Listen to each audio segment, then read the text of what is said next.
I'm not even sure what part this is. I guess I say that about every video. But, um, well, I guess let's tear into the carburetor that came with the sp105 101B. It is a BDC 16, from my understanding. Exactly as you see is exactly how it was when I got to it. So, be able to tear into it, see if it's worth saving. One thing I know about these carbs, or I've read, is they're temperamental, hard to keep in tune, and there is a rebuild kit for them on eBay for 40 bucks. And the only thing I didn't see was one of the diaphragms that it comes with, the metering diaphragm. And I messaged the seller like a month ago, and no response back. So I may shoot another message, because that seems to be a very important thing, obviously, for these. So just start tearing into it here and see if it's worth saving. Because if not, then I'm thinking of either a Tilly or a McCulloch.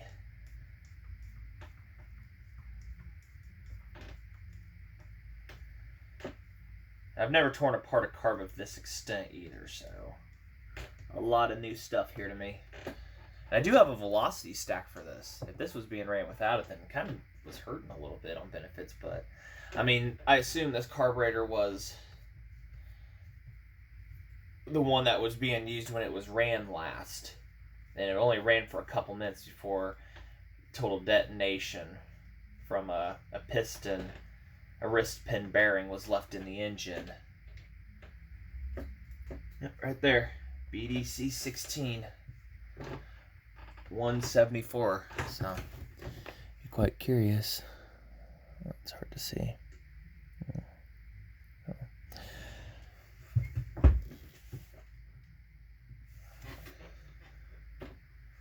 I mean, that has got it's got an absolute mouth on it.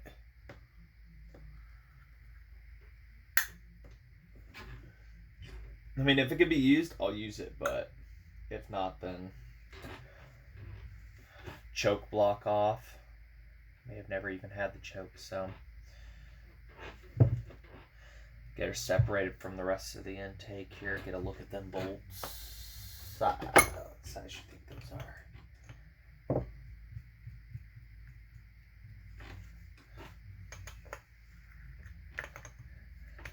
It's kind of a gamble. Do I want to try to keep this a matte carb type carb that came with it, or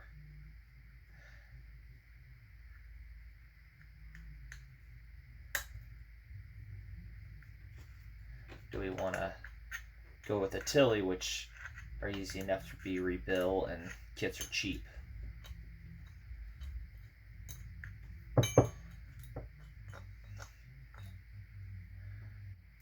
I've got new reed valves. Ooh. They're cracking up there. Underside, if it looks a little beat up, we might put a different one on. So set that to the side. Pop that off.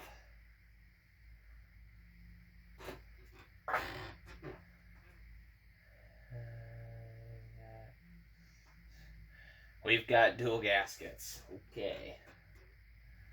Somebody thickened up on them, or no? Let's just leave that one there. So, a pretty monstrous thing. I mean, I'm not even going to mess with the low and the high speeds or anything like that. It's going to be just left exactly as it is for now until I have time to count. I've looked at the diagram a couple times on this, taken apart, but that's about it. I'm told these carbs can put more than enough fuel than a 101B could ever consume. You can overdo it real quick. So, God's plenty.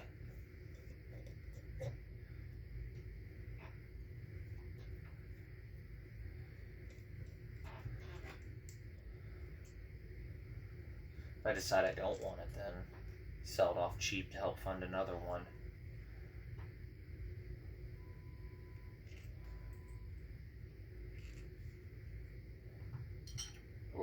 Okay, everybody's coming apart. Whoa, slow down on me. Slow down. Well, it smells clean. Don't want to do anything I'll regret. I mean, all the pieces, it looks like it's just a light layer of oil, but other than that, it looks brand new. Like it was freshly rebuilt, and then that was it.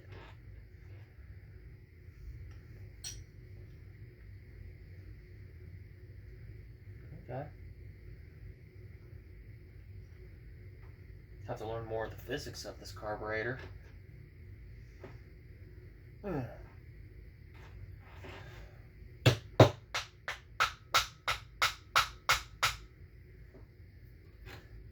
Yes, I'm using a screwdriver to pry two things apart, but we gotta find out what's going on here.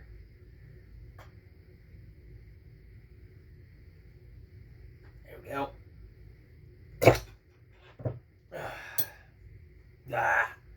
Just tore a hole in that screen.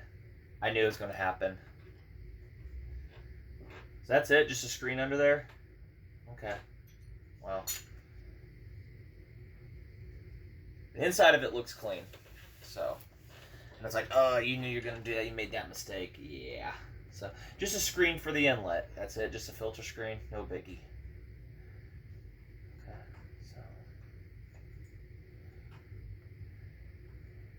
Giant filter inlet goes into over here to multiple valves that open and close to feed, which heads off into another section of La La Land and then together.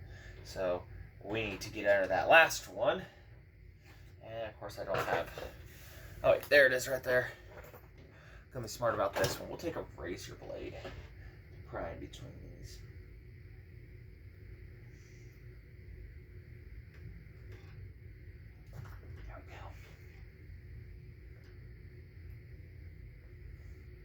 And it's excellent shape. Metering diaphragm is good. This thing looks like it was freshly rebuilt.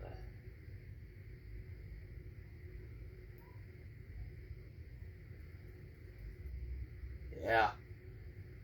And that duckbill valve, however, it's kind of juicy and gooey. Oh yeah.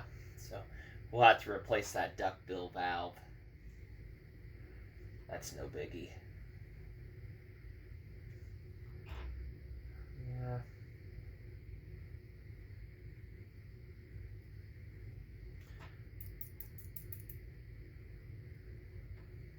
Don't ask me exactly where the inlets are on all of these.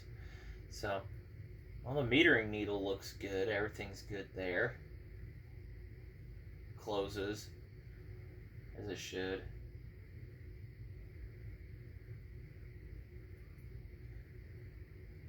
So I may just leave all that alone. I mean, it's all crazy clean in here. Look, like I said, it looks like it was freshly rebuilt.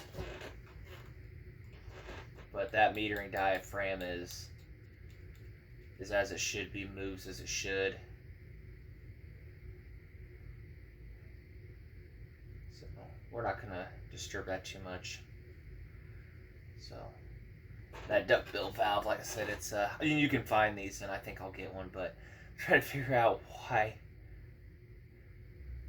It's like it went back into crude oil form. So we'll have to pick that out here, and we can order a new one then. So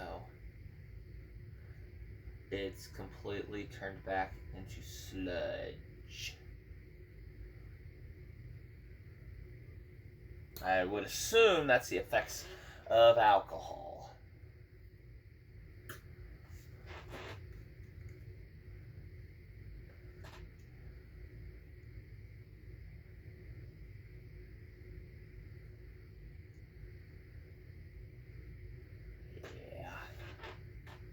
Everybody else in here looks great though, so we'll just order us a duckbill valve.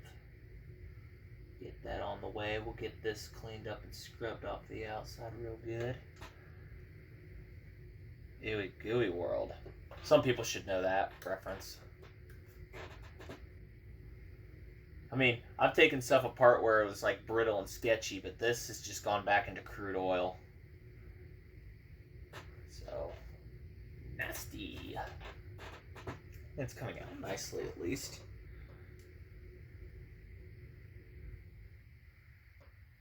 Hopefully my head ain't in the way there.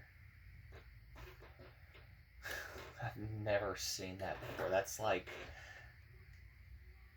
that's bad. It's real bad. Not one of those you could have put fuel in it and it ran as it should. I'm going to be truthfully honest, I don't know exactly what the duckbill does on this. I've got some research to do. If anybody knows, feel free to comment. Obviously, it was a one-way valve. It comes in this way, but not that way, so whether it was an air or air vacuum or some other third thing. So, alright. I don't want to explore underneath there just quite yet, but yeah, it turns nicely. Can't really say that. Can't really say that the metering needle opens up a ton.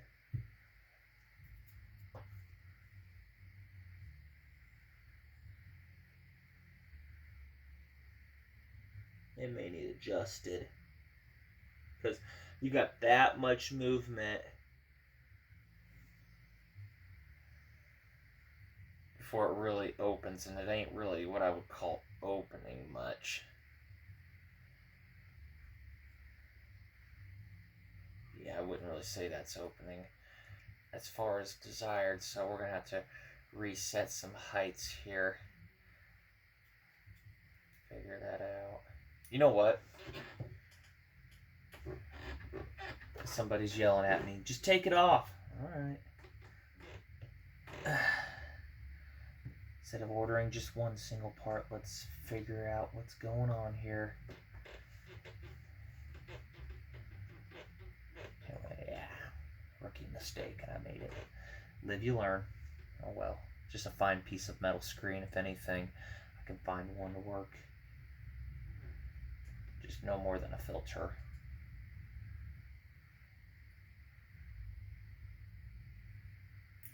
Now that's a metering needle with all due respect. Okay, well, looks good on the inside down there, and I really can't show you guys, but it's perfect shape. So this thing was definitely rebuilt right before it went boom. So I think we've got a good candidate here for now. If it proves itself, maybe I'll put the money into it. That metering valve, though, was the biggest thing. It's like, how you gonna find that? I mean, it ran as it is now, sitting like this, so we may just leave it alone when it comes to any specs and go from there. And then I'm not sure if the metering is meters for everything, or if there just comes a stage like at full throttle where it turns into dump mode and you're just adjusting on the fly.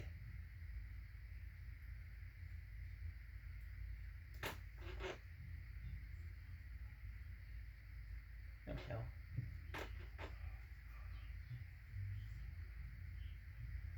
Get that put back together. So yeah, I guess we're gonna be keeping this carburetor, and we'll get ourselves a duckbill valve assembly. I think it was like $15 on eBay, so no biggie there. Alright. Well, I figured we just gotta do a quick video here, a little update, because I can't get outside and paint anything for my life. It's about to start raining here again, and it's the humidity, and it's relentless. So, I mean, it's come down to I'm having to tear this down. I mean, we're going to have to anyways, but it's just the rain has been just relentless here in Indiana. I know other Midwestern states, it's just been bad this year. So, I mean, I've seen it rain. I've lived in Indiana all my life, and this is the worst. So, alrighty. So, And also, like I say, I've got new reed valves. Snake skin is what they're called. Alcohol, gasoline resistant, however you look at it. So we'll be putting those on when I get the duckbill valve rebuild and just get it back together. I'm going to toss it back together and then everything. And then when we come back to it, I'll have it apart again.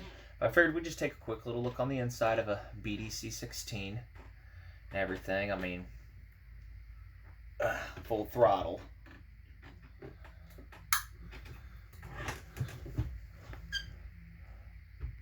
Just full on open, and I would assume that's your main jet for just spraying. Just open up wide open for fuel and everything.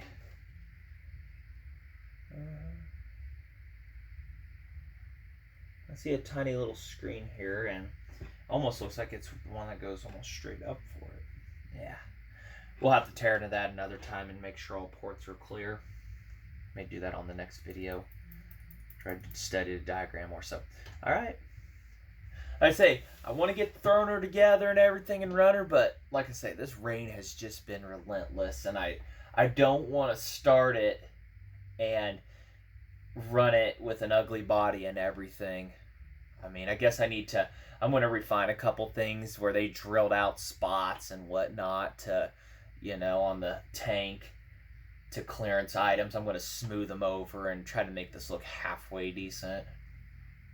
Going to go with a black wrinkled paint from VTH, something like that. Spray paint. I was told it was gas resistant and everything, and other guys are using it without problems, so no biggie there. We got to drill the hole on the back of the rear shroud before we paint for the decompression valve. So, alright. Say just a small quick update on what I'm going through here and doing right now, and why it seems like all of a sudden I go from rush to complete, stop, and delay. I don't even know what I do with the velocity stick. It's around here somewhere. I think it's in, yeah, it's back there. So, all right, well, I'll keep you guys updated on everything and whatnot, and Project Dirty 44 there on the side. We'll touch on it real quick. The intake. The carburetor I'm going to also be using for it, it's going to interfere with the gas tank, so I think we might not be using the D44 gas tank on it. We might just go with a different setup, so we're probably going to take a different route on that. I'll keep an eye out for a gas tank or figure something out. So, anyways, go back to this one. I say then, you like what you see? Thanks for watching. Just to, like I say, a quick little update on what's going on with this saw and everything, and shows even the best of us can make simple mistakes. Happens to everybody. So, till then, thanks for watching.